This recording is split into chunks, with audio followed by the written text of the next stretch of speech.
In a world filled with filters and facades, The Real Life with Lacey is your sanctuary of authenticity. Join me as we unravel true stories that resonate with the human experience. And remember, our ultimate goal is to touch the heart of at least one viewer in every episode. This is where the power of real life takes center stage, and the impact is real. Welcome to a journey of inspiration and connection. Welcome back to the podcast, and today we have Leonard as our special guest. Really excited to interview you and talk about a few topics that should entertain and intrigue. I hope to not disappoint. Well, you're married. You're used to disappointing, aren't you? Yes. I don't know. Okay. Well, so you have nearly 300,000 followers. Yes, on TikTok. Yeah, that's pretty good. It is good. I mean, how did you do that? Because, I mean, that's what people strive to do. They try to get followers, and it seems like there's some sort of science to it, no? I think that there probably is a science to it that I'm not aware of. I've always been the same person that I am right now. Like, I've always been the weird kid in class that was always, like, you know, where we sit at the little rug and everybody's supposed to be quiet, and I was doing dances and telling stories. I mean, the people that used to help in class still know me. Yeah. And they're like, you've been this guy your whole life. So when they see me now on the internet, they're like, oh yeah, I remember you when you were 4. You were just the same way. No. So I mean, I didn't change anything. So to ask like how I got the followers, there was never the plan. I just, Tennessee, my daughter, started my account, and oh yeah, give us a background. Yeah, so she started it for me. So it was during quarantine, and you know, we were all locked up in March, and I had to work from home, and we were all home, and they were distance learning and all that shit. And so she was playing on Musical.ly and all that stuff, and she's like, hey, download this app and we can do little dances and have fun together. And I said, okay. And so she created my account for me and posted a few videos, and my personality just kind of like matched with the algorithm, and that was it. So how long did it take you to get a substantial amount of followers? Oh man. Like, what do you think is a substantial amount? I've always wondered, I've asked people all the time, like, what do you consider a larger creator? Oh, larger creator. What the hell is that? Well, I think that you would feel like pretty fulfilled to get 10,000 followers within a couple months of on the platform. And then when you get to the 100,000, I mean, I feel like 100,000 for me was what I felt was cool. Yeah, fuck yeah. So 100,000 was cool. How long did it take you? See, I wasn't serious for like 4 months on it because it was just Tennessee posting. So I started getting serious in July of 2020. Serious meaning daily? I was posting daily in July. And that's what you need to do to be a good content. Yeah, and I was only doing it just because I was just effing around. You know, I mean, I was just doing it for fun. It was not even like, oh, to do this or that or any kind of like, I don't even know if it was really for any kind of endorphin or dopamine rush or anything like that at all. I just kind of like to make videos. I was even doing it on Facebook, if you remember. But in regard to like any kind of goals, but to answer your question, 100,000. I want to say within the first year I was at 100,000. Oh, okay. But it was like nothing in that. It was like really like nothing at first. Was it a certain video that did it for you? Just a certain time, I just started to like it started to make sense to me on how to create and captivate people's attention in the first 5 seconds. So describe 5 seconds. Describe that. What makes sense? I just like I have a feeling what's going to interest somebody to engage. Okay. You know, it's like if you walk into a room, like how am I going to grab the attention of all these people right now? Like, and having been in business. Yeah, I mean, and sometimes it is, and sometimes absolutely that works. I feel like sex sales for sure. Absolutely, and I'm not going to say that I haven't benefited from that as well, and I have. But at the end of the day, you have to have something else besides being good looking, because there's a million good people that are better looking than you. Personality, then, right? It's a combination of everything. Yeah. But you found your niche. I don't know if I did or not. They all say to niche down and all that bullshit. I don't know if I did or not, but wasn't it the? I mean, I do Gen X stuff, and I do get pigeonholed into that to where the algorithm they want me to make a certain type of content, and when I don't, I don't get the engagement. What do you mean they? Well, I mean, you just feel like as a creator that after you created a certain type of content for a certain amount of time, your audience starts to feel that you're pigeonholed into making that type of content. Like for example, like, oh, you're the Gen X guy. I mean, how do you know I don't even enjoy making Gen X content anymore? I mean, I don't actually enjoy making Gen X. You might be a Gen X or if content. I don't even really enjoy making it anymore. Really? So what do you enjoy? I like spontaneity. I like being able to try different stuff. I mean, I think that's part of the reason I like making videos is because I like to try different things and like, you know, spin a story a different way. I mean, that's why I'm a huge Quentin Tarantino fan. And I love the fact that, you know, he can write a story and it be not what happened. It's just his version. Like, you know, Hitler gets, you know, assassinated by, by George Clooney. I mean, and that happens with him, and I love that. And I like to be able to create stuff like that. Well, one of your last, I don't know, it was one of your last clips. One of the last clips I saw that was kind of funny. It was when you were using your children and you were showing them cartoon characters and like, see if you know who this is. And they're like so stumped on some of these. Well, I mean, you what we don't realize, and that's what's so fun. And I do like things about talking about nostalgia and stuff like that. So don't get confused with like, but I just don't like the idea of like I'm just that, you know.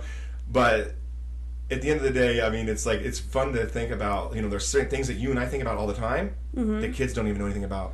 Yeah. Like, wait, what? Like, it'd be like, say something about, I saw a mystery machine van. That somebody made a really cool mystery machine. And I was like, really? Look at the... And some people will be like, what is that? You're like, Scooby-Doo? Like, no clue. Yeah. And that is... It trips you out thinking like, oh my God, Scooby-Doo, come on. Okay, so then what's your recommendations for people that are watching that would like to get more followers, more subscribers, more people to enjoy their platform? I mean, it's almost like difficult to get it out there for people to even know it exists. There could be some amazing content out there that no one even sees. Yes. I feel like all the time. This podcast in general. I encounter it all the time. Yes. And so what's your...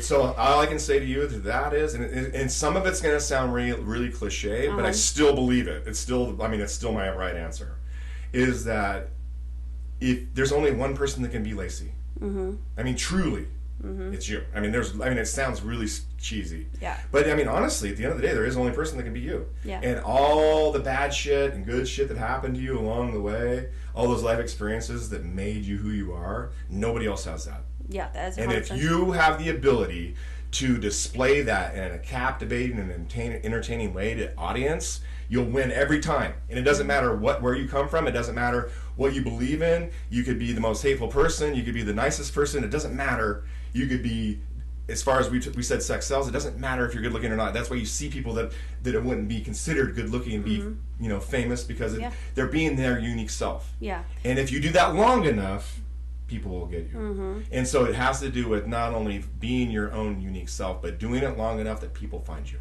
Yeah. Yeah. That's the key. So you just have to be yourself long enough for people to find you. Yeah, yeah. Well, I just watched a TikTok today, and I don't remember who it was that said it, but they're like, people keep asking, like, what's my niche? What's my niche? I don't know what niche. You are your niche. Yep. You are your niche. Yep. You are the content. Exactly. I say that to myself all the time. I wake up all the time and be like, I can't think of anything to do. You are the content. Yep. And the moment you start thinking like that, your whole game changes. Yeah, I love that. Well, it's funny because just the beginning of this year, you introduced me to TikTok. I hadn't even downloaded the app until... Sorry, I apologize right now. I want to apologize. Apologize to my husband. Okay. I am so sorry, Josh. I apologize 1,000%. In fact, I think I said that. I think I said... Yes. Game over for you. Oh, yeah. And I remember outside of BG's, and you're talking to Carl, Melissa, Mila, and I, because we're about to go to the TikTok convention in Vegas. And we're like, how does it work? And I'm like this. I don't fucking know. But I felt so fucking bad for you because you're literally showing us that, be like, and then you do this and then you do this. But then how do you do? We're asking the just stupid. I actually questions. loved it. I loved it that you were asking questions that I could answer because people don't realize is like there's a couple of creators that in my corner that we're pretty creative. We consider ourselves creative, but we're not. When we say techie, we really mean that we can turn the phone on, we can do the hard reset, we can know how to connect to the Wi-Fi and stuff like that. We can do real basic stuff. I can do the real basic edits in the app, but that's pretty much it. Yeah. So like I'm just winging it. Yeah. Well, and you were mentioning earlier about it's not 100% sex sells and all that because there can be, whatever looking people just selling it, right? And again, back to that TikTok convention we went to in Vegas. I mean, there was like, how many people? Like 7,000? I don't remember exactly how many. Yeah, more than 5, less than 10. Yeah, and I mean, all walks of life. I love that. That's my favorite part. Yeah. like from 18 to 80. Yes. And they all had their different vibe, their different personality, and their different followers. Yes. And it was really interesting because, like I said, we weren't even familiar with the whole influencer realm, and then we got thrown into that, and I'm like, what is happening? This is just crazy. Well, you know what's so crazy about that is that you get exposed to all these different corners, I call them, because there's just so many. You think that your corner is like the only corner. Like when you're first on there, you're thinking this is everybody, and it's so vast that like it's just not. There's just so many corners. Like, and there's new ones popping up all the time. There's a new one, like for example, that's like it's like a cyborg, and so they act like cyborgs, and anyway, it's a whole genre, and it's really cool, and it's a whole corner. And really? And so like it didn't even exist last year in April. So like this coming April, it'll be different genres that it just and that's what's really neat. And it doesn't matter. Like somebody asked me, I was on an interview one time, they asked me like, what's the most, why am I on TikTok? Like why? And the first thing I thought of, and when you have so many people watching, you can't really think. And I'm going, you know what? When I first got on the app, there was this lady, and she was a hula hooper. She did hula hoop. And she was really good at it. And she was attractive and all that stuff, but she used cool songs. She used trending stuff, and it was just like the way that she did it. And it taught me that be your unique self. It doesn't matter what you do as long as you're doing it because it's what you are and who you are, and you're being you're being true to yourself. And if you can tap into that, it's unbelievable. Well, that's the best when they are unique and true to themselves. There are some TikToks I watch, I'm like, but they're being fake as fuck. Yeah. And that's annoying. I don't know. I just scroll right past it. Yeah. And that's the thing. And there are people that, and let me speak to that a little bit, because there are people that can have a following and they truly aren't being the unique to themselves. And that can happen. In life, that's how life is. Life happens like that. Yeah. But it doesn't mean that if you see somebody that's being fake, it doesn't mean that everybody is. No, absolutely not. Yeah. So let's take a step back in Leonard life. Yeah. All right. So you're on your second marriage, right? Yes. Okay. First marriage. How old were you when you got married?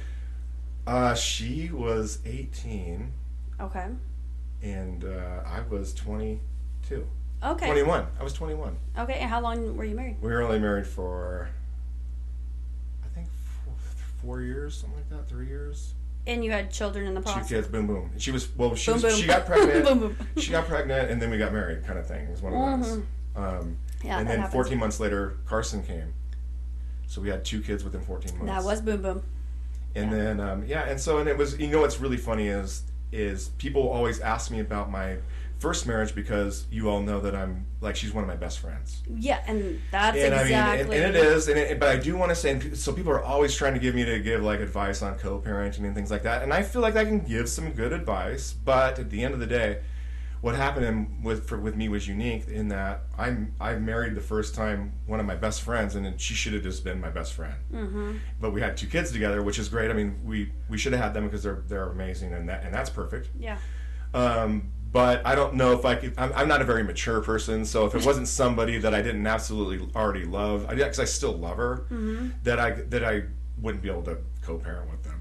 It was just a very unique that she's one of my best friends. No, and it's beautiful though, because it's really cool. We see a lot of people that they break up and they have children and they are vicious and mean and awful and hate, like they're so mean to each other, and it only kills the kids, deep inside, and wounds them internally from, this much damage that they see, the hatred going back and forth. So I wanted to, give you kudos as well too, because we all see, like everyone knows everything about everyone in this whole fucking county. And it's great to see that you guys were able to co-parent, get along still, and your children are thriving. One's getting married. Yeah, they're engaged and going to be married. But I don't know how long. They haven't set a date, but yeah. How old is he? He's the 24, going to be 25. Oh, well, nice. Yeah. That's all nice. We're all good. I mean, we're all cruising there. Yeah. We don't have any grandkids yet. So it's breaking that cycle of, teenage pregnancy and, being married too young. And and I'm not going to say I fell victim to it, but I mean, culturally, around here, as you know, if you weren't going to college, you were going to work and starting a family, and that's just how life kind of was around here. Well, and something that I touched on a podcast a few weeks ago was like me growing up personally in the 80s and 90s. My parents didn't talk about, birth control. Okay. That wasn't a thing in my house. It was don't have sex till you're married. Oh, right. Yeah, and both my brother and I didn't had have that kids because at 18. we're not Christian. Yeah. Okay. Did they talk to you about birth control? I'm trying to think. It was talked about a lot in school and stuff. Yeah, absolutely. But, so I mean, I understood the notion, and I knew it was all on me, whether I did or didn't. You know what I mean? Yeah. It seems like parents back then just didn't talk about it. My mom did. My mom was a little bit more open.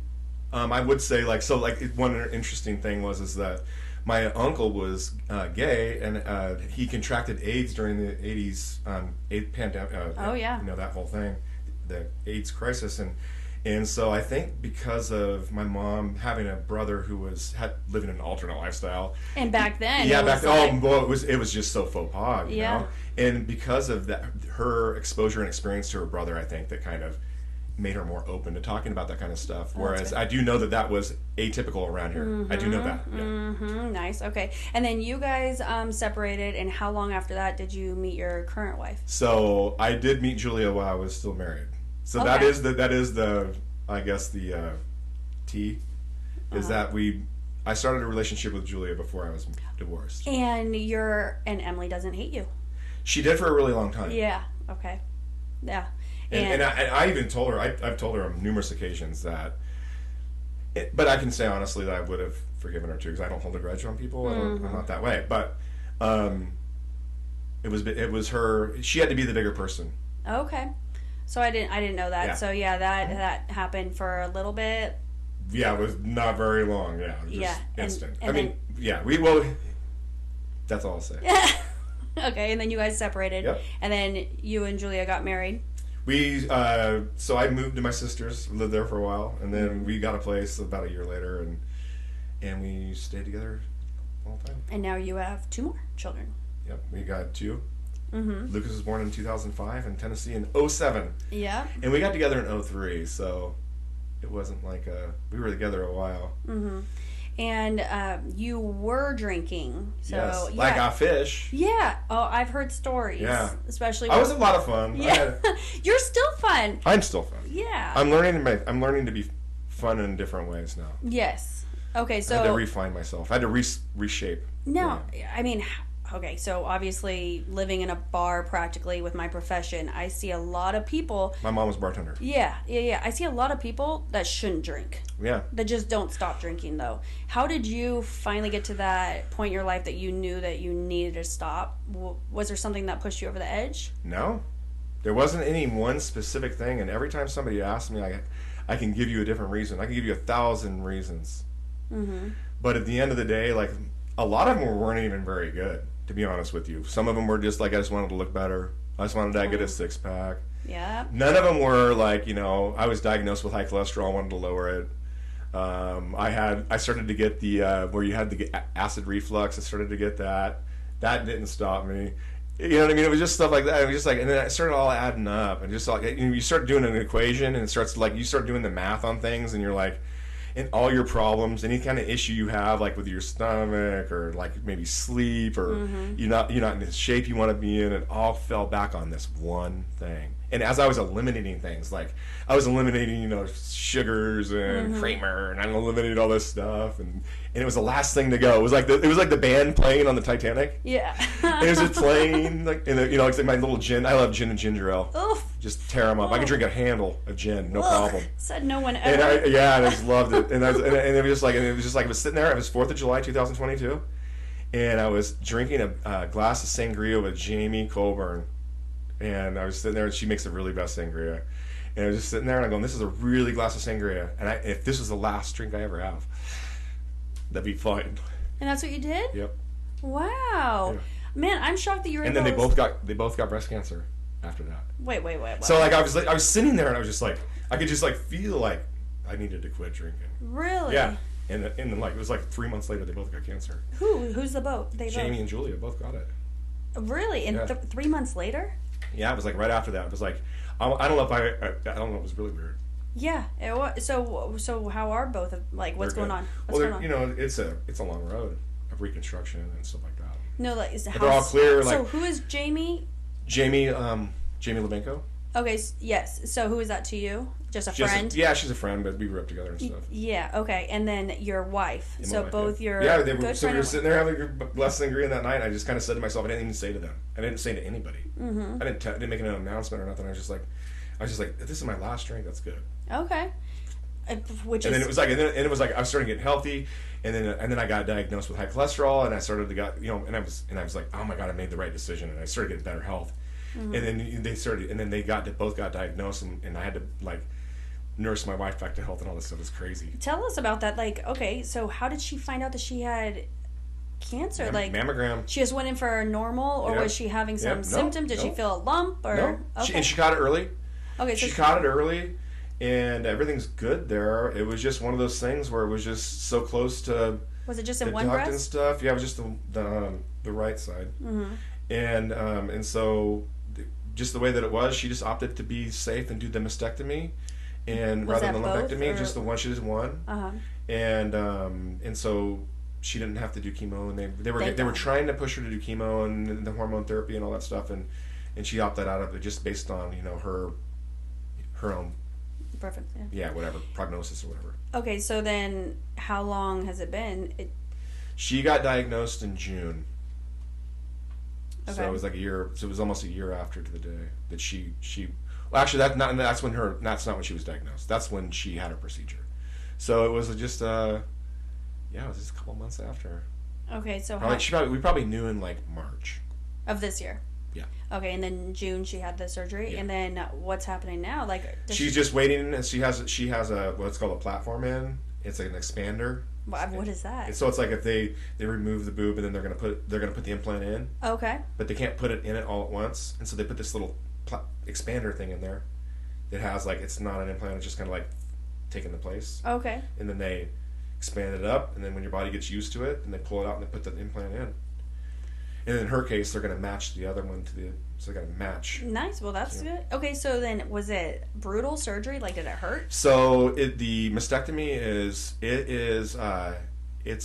it's an amputation. Yeah. So anybody and I think that I feel a little bit bad because so many women get it, and lumpectomy, and so many people get breast cancer. I mean, that they don't realize how severe a mastectomy really is if they have to do it. It's pretty severe. So they take everything out. Yeah. And they kept the skin there so to better fill it later? Yeah, they like make it. They put that like thing that you were saying. It's just kind of like, I don't know how to explain it to you. They just make it, in her case, they made it smaller too, because hers were so large that we're like, well, if we're in there doing this, we're going to make them smaller. Mm-hmm. And so made it smaller. Well, in that case, you lose the nip. Oh, the nip goes. And so a lot of people don't know that. In many cases, and depending on where it's at, it goes. And was that emotionally hard as well for her? My wife is a badass. Yeah. So I would say that it wasn't, but it should have been. People, in fact, one of my videos I had that went viral was, the doctors they wanted my permission to do the mastectomy because, That's interesting. So what happened was that they were saying for her to just do lumpectomy. She was early stage. There was mastectomy was way overkill. Don't do mastectomy. Do lumpectomy. She goes, no, I don't want to risk it. And the difference is taking just the lump out instead of taking everything. Or the whole thing. Mm-hmm. And so they're like, no, she's like, just take the whole thing. I'm done messing around. And it was, I know I'm not going to get clear margins. If you don't, they're going to go back in there. And I don't want to do chemo and all this stuff. Just take it. Yeah. Take it. And they went in there and they took it. And it was because of all that. They're like, they made me come in and get permission.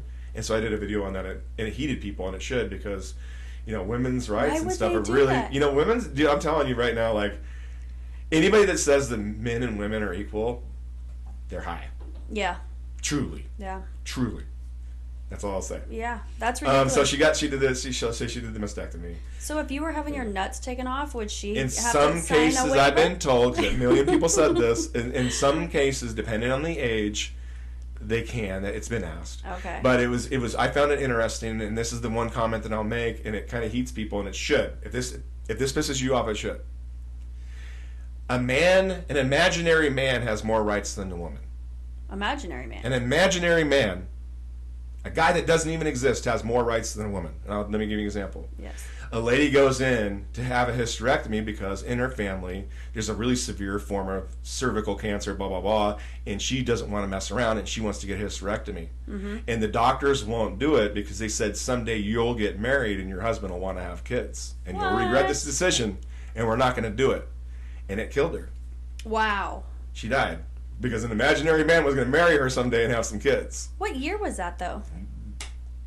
The last like 5 years. Oh my God, Yeah. Really? Yeah. I mean, it can happen right now. That's crazy. Right now it can happen. It's happening right now. That's nuts. So, yeah, literally nuts. Well, good. Well, I'm glad she's doing better then. So, when does she have to go? Does she have to go back? So we just got off the phone with Stanford. So this is the update. Is that because they were really pushing her to do chemo. Oh God, and that's so she just was so gonna do brutal chemo. on her. Yeah, and so like she was going to say, and then she was like, okay, so I'm going to get a third opinion, get Stanford on the line, so we get them on, and she has this conference. This happens on Friday, and they review the case, and they're like, you're right. So I think I think the chances of reoccurrence are 6% now. Oh, that's And very good. and they said it would cut it in half if she did chemo to 3%. And so she was like 6%, 3%, and she didn't want to risk. And he also did say, he's like, and he goes, and I'll tell you what, he goes like, you're going to go through chemo. And so there's that. And so it's like, how much does that take life off your years? I mean, 100%. years off your life, it might, I don't know. So What do they do? so she's like, I'm not for the extra 3%. I'm going to be good with it. I mean, they're literally putting nothing but poison in your body, trying to kill the bad thing, but it's also killing the good stuff on the way. It's killing everything, and you just hope you're still around when the cancer's gone. That's the whole theory. Yeah, no, that's brutal. And I get when people have to do it because they have no other choice. Oh yeah.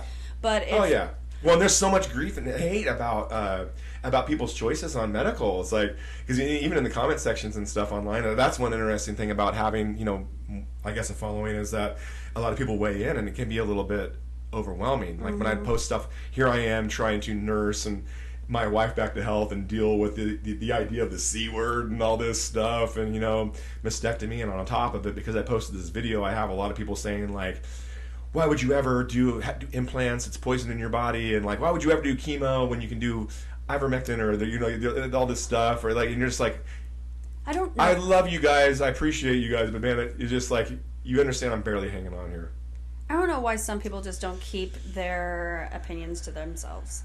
Well, and then in the same turn of that, I would say that if I really was that concerned about it, I wouldn't share my story with the world. So, I mean, and you're right. At the end of the day, like the part that I have to be comfortable with is that if I'm going to put it out there, if you're going to dish it out, you got to be able to take it. Yeah. The end. Yeah. No, I feel you. The end. Yeah. Now, how old are you? How old do I look? I'm 47. I'll be 48 in April. Oh, yeah? I'm a bicentennial. April what? April 19. Oh, yeah. Okay, so, man, that's coming up. Yeah. You're pushing 50. Yeah. That's going to be fun. Julia's going to be 50 next year. Oh, she's older. Yeah. Nice. Yeah. Okay. Well, you do look fucking great for your age. Thank you. Seriously. Well, So, you do too. Oh. And well, I'm 29, so I don't know what you're talking about. I want to retract my age. 31. You're like, you didn't know we could lie? Okay. But anyways, what do you do? Do you work out every fucking day? All I do is work out. All you do is work out? Like a couple hours a day? No. But okay. So I can tell you, like, so I work 3 days on, 1 day off, and I just repeat that schedule. Okay. I work out for 3 days, I'm off for 1 day. And what do your workouts consist of? Do you alternate the different days to different body parts? Right now I do the classic Arnold split. Arnold split? I do the Arnold split. This is so, you really want to know? Fuck yeah. Everybody always asks me what I do, and I'm just so intrigued that so many people want to know. Well, because I'm going to make Josh start doing it. Okay, so I just do the Arnold split, and I do, so like today I did legs. Why is it called Arnold split? Well, because Arnold's, it's his old, it's one of, yeah. Okay. I figured, I sat down, and I was like, okay, look. If you're going to train, if you're going to lift weights, I mean, you might as well lift like the best in the world. Like, he's the best that's ever lived, period. Mm-hmm. And I don't even think in any sport you can agree on something more than the fact that Arnold is the king bodybuilding. Huge motherfucker. Yeah. I mean, it's just not even really the size. It's just the way that he did it, the way that he looked, the way he put it together. And it's like, if I'm gonna, and that's the way I want to look. So he put it out there. He puts everything out there, and you can just choose to do it or not. You're crazy enough to do it, do it. All right. So what's it consist of? Legs in one day. And how long? It takes me about 2 hours to do legs. 2 hours on your legs. Yeah. And you do different, like your calves, then your quads, then your. Well, I do. It's a lot of supersets. So like I do like very quad specific right now because you can see how this gnarly. Yeah. What is and that? And so my legs from? aren't very big because I just have to work out in a different way. Yeah. What'd you do to your knee? It's just I had a femur cave in on me and. How? I just one of those things. What do you mean? One of those things that happened. I don't even know. A fever? No, was that? What'd you do? Well, I played sports and stuff, and I was always just I was a rough and rowdy. I was just a rough and tumble boy, and eventually just kind of gave in on me. And I went in, and the doctor was like, "Hey, they went in there. There was no incident that happened, and they went in there like, and they literally were like, oh fuck." It's the last thing I heard the doctor say. Oh. Was the F word, and then I woke up. And they had to drill the end of my bone and stuff, and it was just a. So did it buckle on you? No. It just hurt, and you went in. My leg just swelled up, and then that was the end of it. Yeah. Okay. Well, looks like a big ass gnarly scar. And I'm working through all that. Yeah. Okay. So sorry, we got. Yeah. So okay. you do. And then the next day is shoulders and arms. So I just do it all in one. Okay. I don't get real crazy on my arms because they used to be too big for my body, so I kind of go easy on them. That's a bad problem. I used to have really huge arms, and so I would kind of chill on those. I do supersets, so I just kind of just lift for volume and keep them. So toned. does that mean low weight? It's moderate, like reps? if you saw me working out, you'd be like, that's a decent weight. Mm-hmm. It's not light, it's not heavy. You're gonna be like, oh. But you're not gonna be like, oh. But the whole goal is to do more reps. Is that what it is? Yeah, it's all like Arnold was all about the pump. Yeah. Have you ever seen Pumping Iron? Mm-mm. If you ever get a chance, I don't care if you are a bodybuilding fan or not. If you ever get a chance, watch Pumping Iron. And it was made in 1977, I think. It's with Arnold and Lou Ferrigno and all these guys, and it just watch it. Okay. And he's lifting about the pump. All right. And so just get a pump and go in there and you get blood flowing and there's this new content creator called Sam Solik. You might have seen him. He's all over. He's one of the biggest content creators on the globe right now. No shit. Remember last year I was telling you about Keith Lee? Uh-huh. It's Sam Solik. And he's a health and fitness guy. Okay. He's like 19 and I like the way he lifts and it's kind of reinvigorated my approach and about being aggressive when I lift, and so I'm pretty aggressive when I lift. Nice. I'm a bit of a weirdo. Okay, so one day legs, then arms. Arms and shoulders. And then it's chest and back. What about cardio? I don't do cardio. What the fuck? I don't do cardio. Really? I intermittent fast. Oh, what does that mean? So when do you stop eating? I stop eating at 8 p.m. And when do you eat again? Noon. And do you have coffee? Yeah, I love coffee. In fact, it's the only thing that keeps me alive. So this is no bullshit. With no cream? None. I don't have to do anything in it. Just black? So, black. And so what I'll do is I wake up around 7:30 or so in the morning and make a pot of coffee, black coffee, and just kind of sip on it real slow. All day. Until noon. Till noon. That's forever. Don't fuck with me till noon. And so you talk about co-parenting and Emily and Leonard get along so great. A couple weeks ago, she got a hold of me before noon. It didn't go well. I blocked her ass on every social media. She probably doesn't even know that till right now. But I'd be like, I get so mad and I rage quit things. Oh my god! Like let's say you and I get in a beef, and before noon, I would probably unfriend you on all the socials. Till you get some food in you. Yep, and then I would be like, I'm so sorry. Wow. Okay, so what's your first meal? Breakfast. No fucking. Actually, it's more like brunch. No, yeah. So you're saying so what do you eat? Actually, breakfast is what actually got me in trouble with cholesterol because I was eating 10 eggs, and for breakfast every morning. 10 eggs? Yeah, but it wasn't always all the yolks. Arnold would do 20. It's fine. Listen. Dude, that motherfucker would just break it open in his mouth and just fucking swallow it whole. Yes, he would. Okay. But, so I do. So breakfast. So all my meals are usually 8 ounces of protein, 4 ounces of rice, or 4 ounces of green vegetables. I do that 3 times. I have a 50-gram protein shake after my post-workout. 50 grams of protein? Yeah, 50 grams. Are you having any carbs other than the veggies? Are you having any carbs? So in the 3 meals that I have, it's 8 ounces of protein. So like say 8 ounces of chicken breast. Mm-hmm. It ends up being 50 grams of protein. And then I do 4 ounces of white rice and then 4 ounces of green vegetables. That's it. Any seasoning or? Yeah, I can do it. I can have whatever I want in there. Okay, so. And I can, you know what? Honestly, as far as like condiments and like snacks and gummy bears and oh really? Chocolate covered caramels What? and pizza. No. And ice cream. I had Munderlands last night. Daily? You're Not able to have daily. it Not daily. No, is that like a cheat day? No, just occasionally. Just like whenever I feel. When I just listen to my body, and it's gonna. I fucking sound like a hippie right now. I don't set an alarm. Because you're. I don't live by an alarm. I wake up when the world is ready to receive me, and then it's usually 7:30. I wake up right at 7:30. Are you sure the world's ready to receive you? Well, I mean, when they're about as ready as they're gonna get. When you're as ready as you're gonna get, I get up. Yeah. Okay. And then, what was I saying? No, your meals. Oh, and then my meals, and then so as long as I do it between whatever I'm going to do, like, if I can fit it in. I tell people this because people always want me to help them with their diet, and here's what I say to them: you get set up on your macros, and you hit your macros every single day. You hit protein, your what? Your macros. So your protein, your carbohydrates, your fat. You hit that goal every single day without fail. In those 8 hours, and you only eat from noon to 8. If you can fit anything else in your stomach, do it. Really? I can barely eat it. So watch, my meals are 1 pound each. So it's 3 pounds of food. Then a full meal replacement, which is 75 grams of protein powder. It's a whole banana, half a cup of oats, and flaxseed meal, and then ice water. And then my post-workout shake is 50 grams of protein. It's 2 scoops, you know. And anything I can fit in my stomach in that 8 hours, I can just go ahead and eat it then.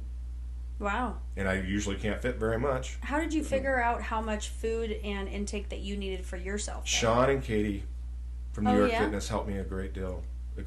Really? Yeah, and actually, if I could talk about real quick, can we talk about manifestation real quick? Yes, we can. That's my favorite thing ever. Man, I hope I don't cry on this one. Are my eyes red already? Yeah, I thought you were just high. Well, I am. But I'm just. So listen. In 2018, I was working out at a gym, and there was this horrific event that happened where one of my really good friends, 2 of my really good friends, were involved in a murder-suicide, right? Yeah. And so I was displaced from my gym at the same time. So it's like not only did I lose 2 of my very best friends in an instant, it was also like the place I would go to work out to like relieve all the life stress was also gone because it was the gym owner. That was a terrible, terrible, terrible, terrible. So in 2018, I messaged Sean and I said, "Hey, I'm looking for a gym," and he said, "Come over." Mm-hmm. And so I made friends with Sean, and he was big into manifest. Oh my god, it's so hard to talk about that still. You know, I knew both of them when I was 8, 9, 10. They were my youth pastors. Yeah. And we had a sleepover at their house. And I was in love with him. I thought he was the most gorgeous thing ever. Yeah. And she was just the sweetest person, right? And I was young. You have it about right. That's still a really good assessment. I mean, yeah, and he was a very handsome guy. He very much, and he was sweet also. I mean, they were both just amazing people. And we had a church sleepover thing at their house, and I just remember them being. She just had her first child, and he was very premature. Yes. And they still had everyone come over. Yes, they still had everyone come over, and we helped with the baby and all that. And I just remember how genuine they were, and the stories. And young. Yeah. Oh yeah. See, there we are. Yeah. Yeah. The stories they would tell about when they met, and their backstory, and I did camps with them, and I just loved them both so much. And when everyone loved them. Yes. I mean, you couldn't meet either of them and not just love them, and that was a terrible, terrible, tragic, awful thing, and it's just terrible, for sure. And then I met Sean in 2018, and after that, I mean, it was like I was displaced from that gym, and so he said, "Come over and check it out, and if you like it, you can stay, and if you don't, you can leave." And I stayed. Yeah, nice. Okay, so it's 2018, and he was and he was big in manifestation. Manifestation. Yeah, and is this when you first learned about manifesting? I mean, truly. I mean, I'd heard about it, but when he said laws of attraction, I was like, "What are you talking about, Mister? Like, what's going on here? Like, are things coming on to me or something?" I'm just kidding. Yeah, no, but I didn't know what he's talking about. Really, I mean, I didn't. I heard about it, but I knew nothing about it. It gets me so excited. It to changed talk my about whole world. It is life altering, Yes. and it's so upsetting when you try to talk to people about it, goosebumps. and they automatically put their hands up and be like, "No, that's just weird shit. Like, I don't want anything to do with it." And I'm like, my daughters. Yep. My one that's in the room right now. Yeah. I keep telling them, if I knew about this at your age, it would have been a whole game-changing experience with my whole life. But we were given the opportunity to know. Yeah. We just chose not to. Because they always say that you can be anything you want to be. You've heard that your whole life. You can be anything you want to be. Mm-hmm. But people say it so often that it loses its meaning. The same as when I was saying to you, like, well, what's the unique, what's the secret sauce to becoming, TikTok famous or whatever, and then I tell you to be your own unique self, and you're like, oh my god, it's so cliche. But that's truly the answer. Mm-hmm. It's just same with laws of attraction, where it's like if you live it, breathe it, wake it up, and that's what you it's like you're breathing it in, and then expelling anything that isn't that. Eventually, you will be it. It happens. And people don't understand your thoughts create your reality. Yep. Okay, so your thoughts create your emotion and feeling, and it just continues to go down that spiral, so then that becomes your actions, and then it just keeps going. So just think about and feel about how you want to become, and that you'll get that frequency. You'll be on that same frequency, which have you been going down that route too? Oh yeah. Once you're actually on that frequency, then you can bring it into you. Then you're a magnet. Right. You're a fucking magnet. That's the attraction. Exactly. Everything when you say laws of attraction, you're thinking about, male, female, or whatever, like the sexual aspect of it. Not even close. And a lot of people go there, but you're like, oh no, don't miss the boat here. Like slow down a bit. Slow down for 1 minute. Mm-hmm. And you just think about it, it's this last couple weeks I've been having some challenging times, but when I sat down and thought about it, I was manifesting all of it. And people don't want to realize that it works because they have to take ownership of having manifested it. Whatever reality that you're in right now, you have created. Yep. And if you think... Me being here right now, with you sitting right here, I know for a fact that I manifested this. Mm-hmm. Just the same as you manifested this room and these chairs and this microphone. Absolutely. Every single thing that is what it is right now in the world was manifested. It had to be a thought before it was a thing. Yep. And that is manifestation. Yes. But people think that manifestation and law of attraction and all of that is like woo-woo, weird well, shit. Scared. People are scared of that amount of power. People don't realize how much power they really have. They have no fucking clue. And then it's really funny, and just kind of like to bring back into the alcohol conversation is that when I started manifesting in 2018 because of Sean and this whole horrific thing with Mary and Brad and all that stuff, and I want you to imagine like where I was at, like the cup was empty. Yeah. To manifestation, to stopping alcohol, to all this stuff. Mm-hmm. Yeah. So it's been like I seem like a crybaby right now, but. It's overwhelming to think about like the transformation. I mean, I went from not being able to walk. I was like 300 pounds, couldn't walk, to 212 pounds of in shape, and my head's all there, and my kids are all healthy, and I have a great marriage, and what a phenomenal. Yeah, I feel pretty blessed, and you know what I mean. Like turning negatives into positive. It's like you have to figure out a way that you take something like Brad and Mary and figure out how you make it positive. Yeah, and it's very, very, very difficult to find any positivity in that. But if that, in my mind though, sometimes I think like if that wouldn't have happened, then I wouldn't have made it to New York Fitness. I wouldn't have met Sean. I wouldn't have manifestation. I'd still be drinking right now. Well, and it goes back to everything happens for a reason. So people are totally fine with thinking about that aspect and karma aspect, right? But then when you start thinking about, telling them about law of attraction and manifestation, then they start thinking like that's just crazy talk. But no, I believe everything happens for a reason, and life is just fun. How exciting is life especially when you start this journey of meditation, manifesting, then all these synchronicities happen. You're like, I did that. Yeah. I fucking know I did that. It's really cool. Yeah. You ever find it a little scary? Oh my God. It's like somebody said to me recently, that your dreams should scare you. If they don't, they're not big enough. Yeah. And that's it's a great scary to quote. think that they have to be scary.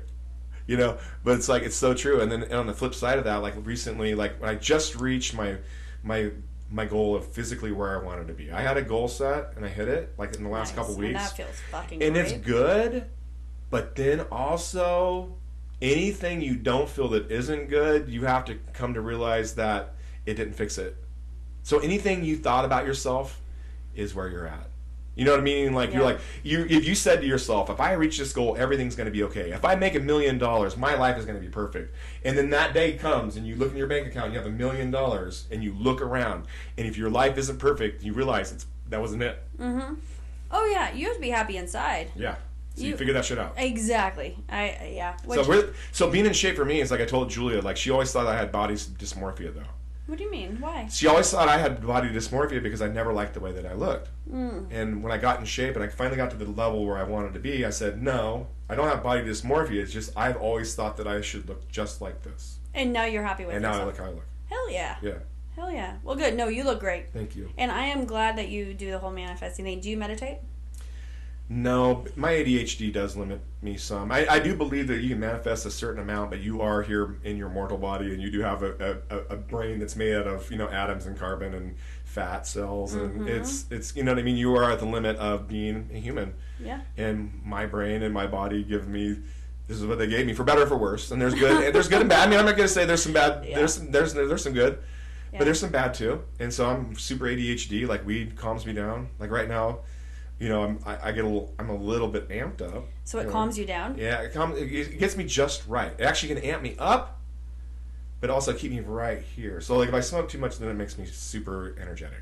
Really? Yeah. God, when I smoke coffee, before, I can go to sleep. I would just be dead to the world. I'd want to eat everything in my kitchen and then pass out. And so here's what helped me on that. This is why I went to intermittent fasting, and the reason why the last 30 pounds was, it happened since July. So I moved to intermittent fasting. I was 240 when I started intermittent fasting in July, and I'm now like 210. I bounce between 210 and 215. So you lost 30 pounds? Yeah. And you're gaining muscle? Yeah. Well, not really. I lost the muscle. I'm not Did as you? strong. I look strong. I'm not strong. I'm not strong. Okay, well you do. Josh is so much stronger than me. You guys need to arm wrestle after this. I won't do it. See what happens. Okay. You would beat me. Really? Yeah, I'm not. It hasn't worked out for quite some time. I'm not very strong. All right, I'll and arm wrestle you. but so anyway, so then I do the intermittent fasting. But so the reason why intermittent fasting works for me as a stoner is that after 8 p.m., there's this saying that's going to sound so stupid, but Prince. Somebody asked him, they're like, "How do you stay in shape?" He's like, "Well, I don't eat after dark." And they said, "Well, what do you do if you get hungry?" And Prince said, and I quote, "Well, I guess I'll just drink some water or some shit." Mm-hmm. Yeah. And I thought, if Prince can just drink some water or some shit when he's hungry, no, and that's then I can just do that. I can just be like, Prince is not tougher than me. I don't care. I love him, great music, all that stuff, but he is not tougher than me. Yeah. No. You can't tell me Prince can be like, "Oh, I'm not eating after dark," and then I can't do it. Yeah. I can do it. I can do anything. And you're I can manifest anything. And you're 100%. Are you gonna sing like him? Well, same energy, but it don't sound as good. Well, you're 100% correct, because when I was doing the fasting as well, like, I would just drink a lot of fucking water and just try to get that feeling of hunger to just go away just from water. And then at 8 p.m. I just stuff myself too. That helps. So I mean, if you're completely stuffed to the brim, I mean, you'd have to be a complete asshole to want to try and eat something. Yeah. Which I'll try sometimes. Sometimes I will. Like, I mean, don't get me wrong. So then here, watch this. And now I have the problem of going below 210. Oh. So when I drop below 210, I eat. I open up my fast to just eat whatever I want. And that happened this weekend, and I had bacon and eggs both mornings. Now, does it fuck up your digestive system? Like, it can if I eat something that's really that bad. You're just not used to. Like, I love Munderland's ice cream, but the cream is just, I can have it, but I can't have very much. But be careful. Cream will Weren't you in that ice cream competition? I did. I won that thing, yeah. I bet you were hurting the next day or like honestly, a couple hours later. I think I was a little bit. Yeah. It did. It messed me How up. much did you eat? It was 5 pounds. You ate 5 fucking pounds of ice cream? In a minute and 50-something seconds. What the fuck? Yeah. Did you get a brain freeze? No, well, I don't have one, so I didn't. But for real. No, I didn't get a brain freeze. But how did you even put that amount in your With body? my hands. I went like this. You can watch it. It's on Facebook or whatever. You pick it, the bowl's like this. I just pick it up and put it in my hands. You didn't even use I just a kept spoon? shoving it down my throat. You didn't even use a spoon? No spoon. What kind? Yeah, spoon right there. What flavor was it? Blue Moon. There was like a blue one. And then there was just, I think there was a standard vanilla. And then I want to say, what was the other one? It was like, I don't know what the other one was. I don't remember. That's a lot. I think it was like marble fudge or something like that. What the hell did you win? Was it worth it? It's about pride. But it was a $20 gift card. I got a shirt. I got a Munlin shirt, which is priceless. Stuart Munlin is the badass. I love that guy. He's so fucking badass. Oh my god, that's awesome. You ever hung out with that dude? Oh yeah, absolutely. You ever sing karaoke with that son of a bitch? I don't sing karaoke. But have you ever seen him sing karaoke? Very much so. Yes. Divine. He does love it. We're doing karaoke for Thanksgiving Eve. Okay. Oh my god, the busiest night of the fucking year in bars. And you're like, you know what we should do? Well, it's gonna be karaoke. DJ.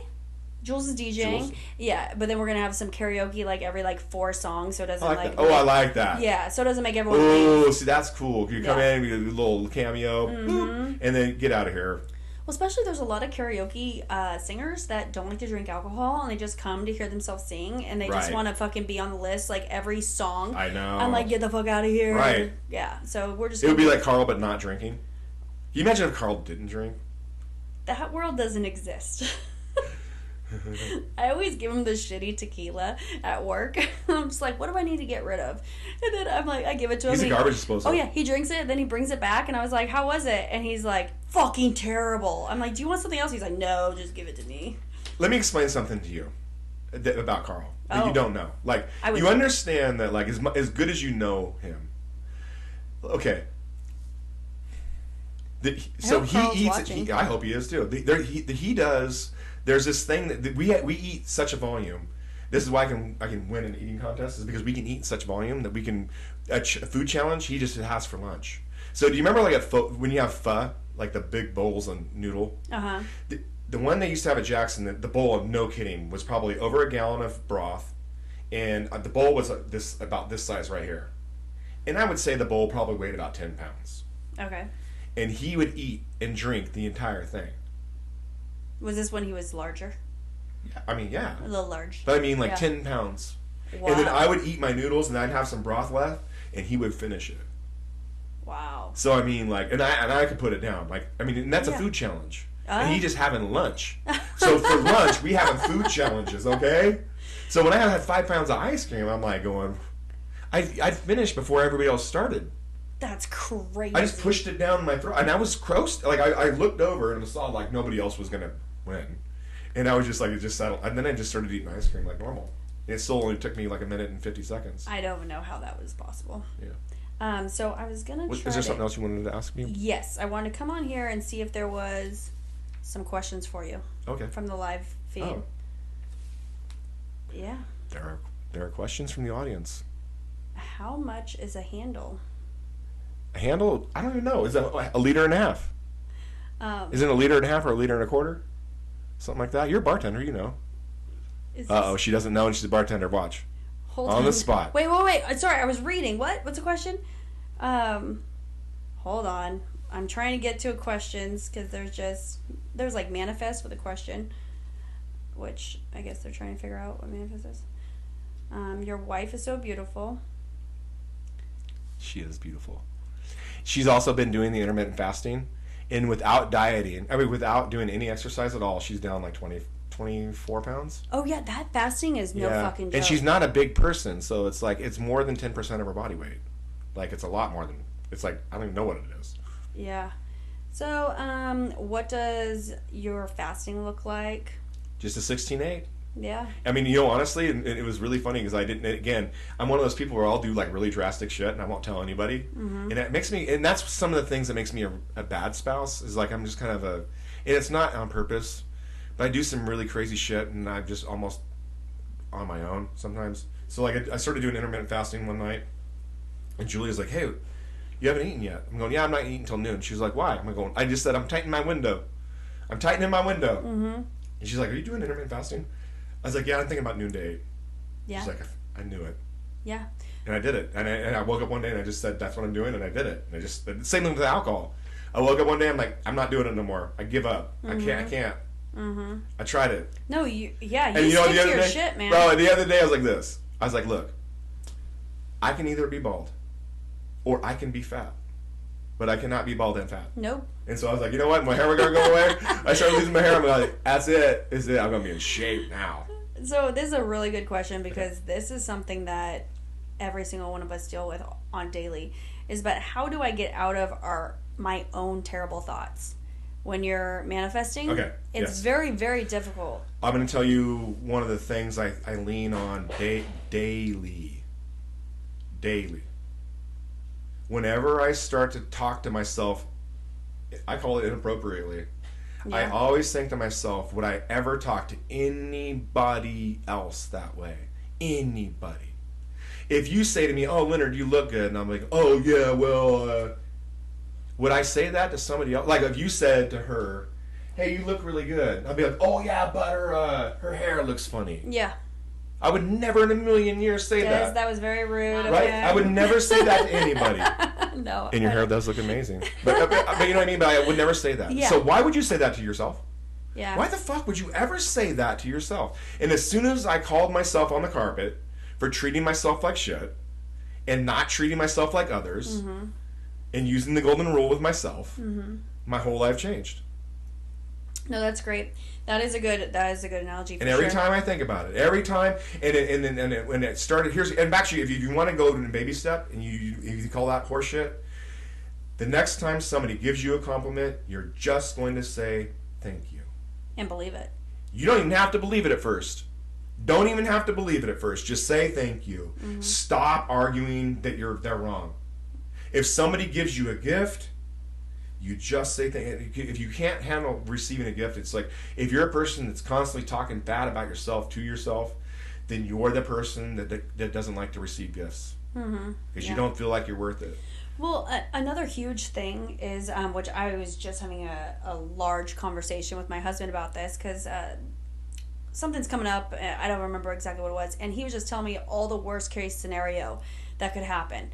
And I looked at him and I said, why don't you think about the best case scenario? Right. Because you're literally manifesting the worst case scenario. Why? But people do that to better prepare themselves. Right. They think they're doing you a solid. And in their mind, it's a caring and nurturing thing to watch out for you.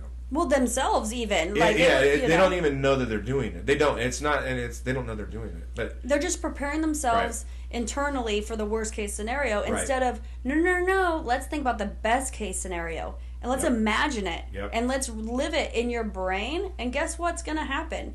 That's going to happen. Sean helped me with this one. He was saying, two things. One is that you can't think about something you don't want to happen. Because by thinking about it wills it. 100%. And the other one is don't confuse yourself with the details. Don't confuse yourself. Don't stop thinking about a dream just because you don't know how to do it. When you first start manifesting, you do not need to think about how you're going to do it. You just need to think about what you're going to do in a fashion in which you want to do it.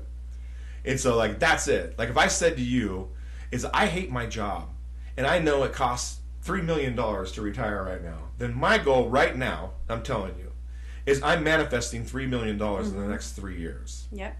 The end. And you don't think about how it's going to happen. No, you leave that into there is nothing else to it than that at first. Just what you want. You leave that into the universe's hands, which the universe can be the universe can be God, the universe can be the divine, whatever you want to call it. I believe in God. Okay. And I believe in universe. All of it together. Right. And so you put it in their hands. Yes. And just get yourself out of the fucking way. Well, I mean, it sounds really funny, but I used to be a youth football coach, and there's an analogy I use for people in this situation, and I tell people that with youth athletes, all of them, doesn't matter. The only thing you have to do as a youth coach is don't screw the kid up. Yeah. That's all you have to do. It means keep him healthy, keep him interested in the sport, keep him learning. Don't teach him any bad habits, and that's it. That's all you have to do.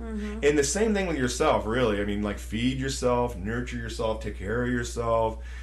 And I'm telling you, if you do those basic minimum things, the basic requirements, which in some cases is hard for people. when you really think about it. Like, that's why basic necessities, like, trying to figure out solutions to an unsheltered population and figure out people that don't have resources to education, food, and water, figure out how to get those resources to people so that basic needs are met, so that they can have that pursuit of happiness that we all neglect to pursue. No, I agree. I don't know. I just know that since I started going down this rabbit hole of manifesting and figuring out that we are more powerful than we even have. It scares me. No, Yeah. it honestly, truly scares me. So it was, okay, I watched this TikTok once and it was like, okay, test how good you are at manifesting. Maybe you don't think you can manifest, maybe you do. All right. Think about a pink flamingo and just tell yourself you're going to see a pink flamingo in the next 24 hours. I sent it to my daughter Desiree and I sent it to my other good friend Melissa when we were heading to the celebrity golf tournament in Tahoe. And I was like, hey, let's think about pink flamingos, right? Where Desiree and I are on our way up to Tahoe, and all of a sudden, I need a pee. I was like, fuck, let's just pull over really quick at this gas station in, like, Silver Fork, right? And never been there before in my life. And there I was on one leg. No, I'm just kidding. Yeah.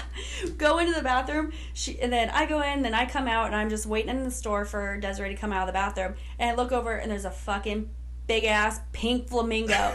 And Desiree comes out, I'm like, look at the fucking flamingo. And I know, she's like, oh my God. It works. Then we were at the golf tournament, and Melissa, remember, she had this as well. And the next day, we're just going, and this guy walks over to us and says something to us, and we look at him. His shirt had all pink flamingos all over his shirt. And she's like, are you fucking serious? I'm like, I'm telling you, this is just a baby manifestation just to show that you can do it. I almost wore a pink flamingo shirt to this show.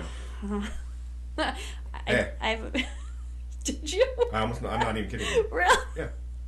That's awkward. Yeah. In fact, when I get home, I will send you the picture of the pink flamingo tank top I almost wore. Yeah. It's out. So I do suggest to people that don't believe in manifesting, just try something stupid like that. Right.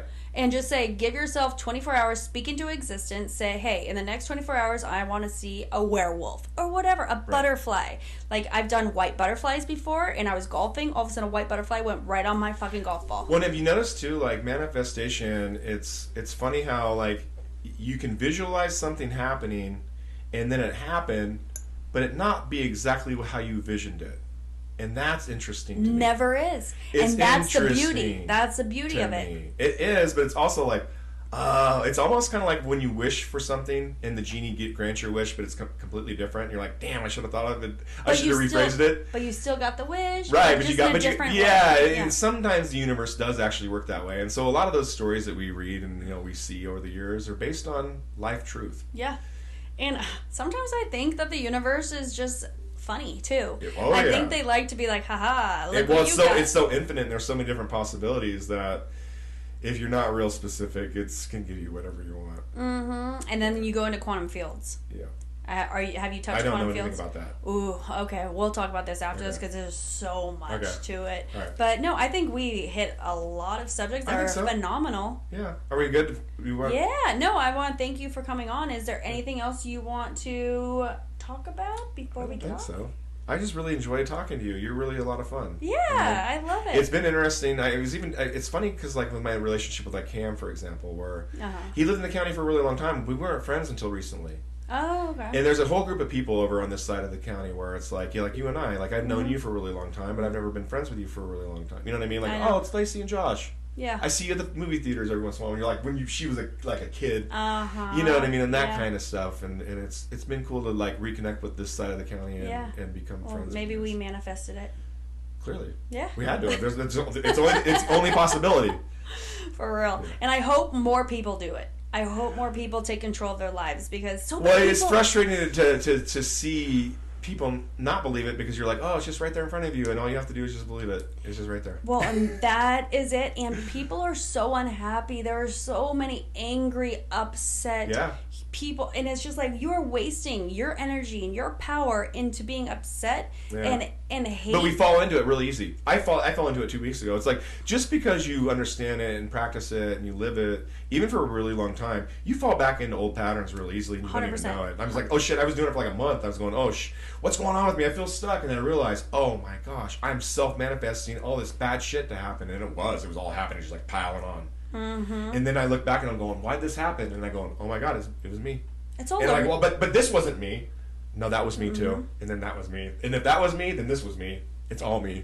Yeah. Hey, at least you take responsibility for it. Yeah, eventually. The people that push it off on other people will be like, it was them. Bitch, it was fucking you. That will make a great marriage if you can be that person, by the way. If you can be the person to where you're like, if you know exactly where you are in the universe, it makes you such a better partner. I'm a better husband right now than I am. In fact, I'm embarrassed of the guy I used to be even just 2 years ago. Embarrassed. I 100% agree with that statement. Not at you being embarrassed at you, but for me. But when you look back at yourself, when you really start to really evaluate, reassess, and manifest, but you don't spend very much time being embarrassed because you're too busy manifesting. Because once you know it works, you spend all your time doing it. But when you do reflect on the person you used to be, it's not a great place. Well, Joe Dispenza, like I said, I'm going on his retreat. Have you looked into him at all, Joe Dispenza? Mm-hmm. Okay, I'm going on his retreat this Saturday. I'm leaving for Florida for an 8-day retreat, and it's intense, and they promise you do not come out of that the same. And he's all about quantum fields, manifesting, meditation, and he is a scientist, so he brings in scientists to this event to actually track your brain waves and everything. Wow. It's fucking nuts. I can't wait to hear about this. Every day I'm going to be posting an update, and I'm going to be bringing people I meet from there into my room to do a podcast, at least like a half an hour. Why you here? What did we experience? Blah, blah, blah. Wow. And these people, he said they have been in wheelchairs and walked. Now, are you? That's so crazy. No, are you? When you say you're posting this, you're posting on Facebook, on TikTok. Where are you going? I'm going to be doing TikToks. So make sure you're following Lacey. Yeah. On TikTok, well, all the platforms if you can, to catch this. Yeah. So I'm going to catch this too. Yeah. So and I'm bringing my husband as my cameraman. I love it. Yeah. And bodyguard. Josh is he's a pretty robust guy. He's a good looking guy. He's all right. Yeah, I might keep him. I'm still debating. You did good for yourself. I'm still debating. I'm one of those guys where like I can confidently say if another dude's like is in shape and good looking guy, and Josh is one of the 1%ers in the county for sure. Yeah. No. Oh my god, and he's like, when am I coming on the podcast? And I was like, not for quite some time. We're gonna build you up so people are like, who is she married to? Who is this fucking dude? And he looks like how you think he would look. I mean, it's a good. It looks because come on. Yeah, and then I was like, and then you will ultimately disappoint them, and it's fine. And he's right at the end of the day. No, but this shit's gonna be fucking crazy. That is crazy. I mean, is it Florida? Well, just being in Florida sounds nice. Actually, his retreats sell out in 24 hours. Oh wow. Yeah. And he does them every 3 months. And he manifested all that. Oh yeah. Oh my god. And okay, so he was paralyzed. That's his backstory. He got in an accident. I'm not familiar exactly what the accident was, but they told him he'll never walk again. Oh wow. And they wanted to perform surgery, and he said, "No, I'm going to heal myself."